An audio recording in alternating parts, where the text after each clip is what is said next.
I want to welcome everyone to the Collective Compass Movement.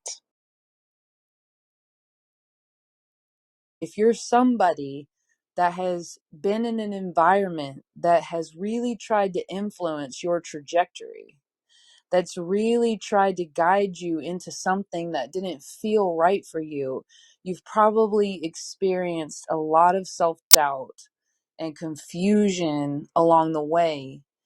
And I want to offer the tools and the skills that you can use that can help give you the clarity when you're feeling overwhelmed, that can help give you the confidence and the self-trust to always honor your journey and honor where you're going.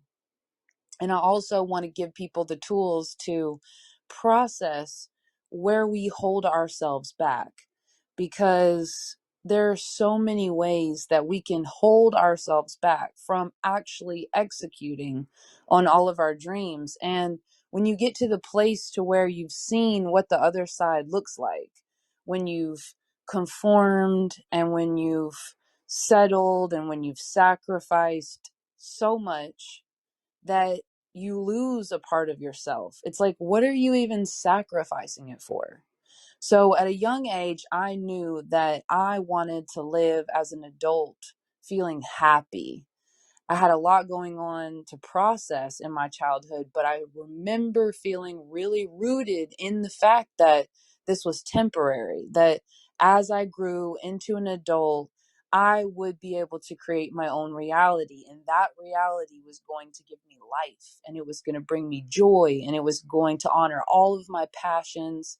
And as a multi-passionate kid, I remember being told a lot that a jack of all trades is a master of none. And that really fucked me up because I had a lot of passions and I didn't want to sacrifice any of that. So that being the root of my life and my mission and purpose is to really bring it to other people's attention that we can sacrifice too much in the name of thinking we know what we're doing, thinking we're doing it right, thinking that we're following the right path, when in fact we're following the path that we've been told is the formula for success. So what happens when you wake up one day mid panic attack, realizing that everything you've worked for, everything you've spent money on, everything that you've chosen to do, that you've listened to other people that have told you that this is the formula? What happens when you wake up in that mansion or with that lifestyle that just all of a sudden no longer fulfills you? I didn't really need to see what that was going to look like through experience as a child. I just remember seeing what everyone else was sacrificing around me. Everyone else that was so highly intelligent, that had really incredible, demanding, important jobs. I grew up seeing that lifestyle, seeing that high functioning environment. And it was really interesting to watch people sacrifice things that I felt weren't worth sacrificing, like time with family, experiences. And so I just feel so blessed to be a part of the generation that has, for the first time in human history, the ability to really make life whatever we want to make it. We are the first generation right now in this space. I'm 36, so I don't know where you guys listening. Thank you for listening, by the way. Welcome to the Collective Compass Movement. Definitely connect with me on YouTube and Instagram.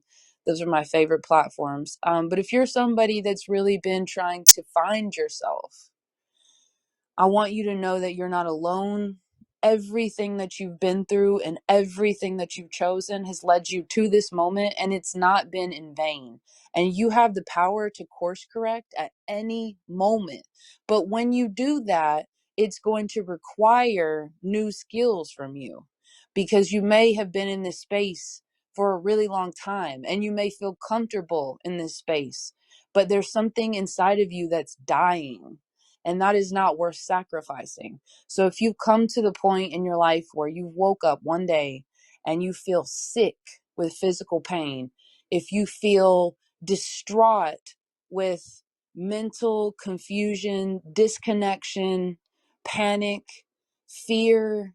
You're dealing with things that you've been trying to suppress for a really long time. And we can try to suppress our feelings and our emotions that are calling to us to make certain moves and to take our life in a certain direction. And we can choose to ignore some of these cries within our own energy space for our own attention. And we can choose to elevate into the vision that we really have. We can choose to live the life that we're living to the actual fullest.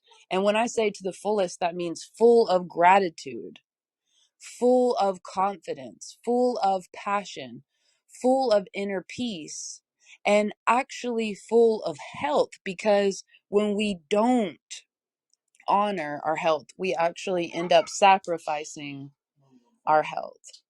And when we sacrifice our health by inserting ourselves into a formula that we've been told is going to bring us joy and happiness, and we get there and that doesn't work, it can be very conflicting. And you can get to a place to where you're so devastated because you've been listening to your environment around you that's trying to give you its best formula for success, but what's actually successful now it's not what was successful then. And we have access to new tools, and we have access to new ways that we can understand how to stay connected to our own mind and body and energy. And when we stay connected in all those areas and we honor our actual health, we can get to a place where we don't actually have to sacrifice our health for our happiness. And we don't have to sacrifice our income for our purpose or our passion. And we can do all of the things that we thought we couldn't do all at the same time. And we can do that in a way that gives us the joy to wake up every day and still do it as if there was nothing else to do.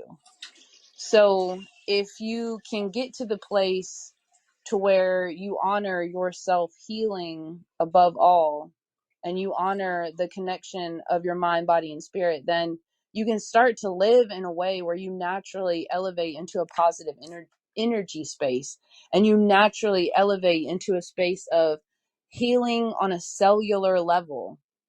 And you can start to shed all of this weight that you're feeling right now, and you can get some relief from the actual discomfort and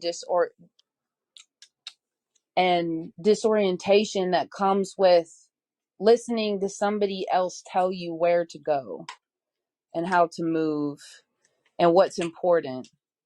And you can really start to find yourself again. And hopefully that part of you hasn't been so ignored and lost that the first part of your journey may be just finding yourself again. And it may be just finding your happiness. It may be just starting with remembering what brings you joy and positive energy. And that's okay, because wherever you are on your journey, the collective compass has been there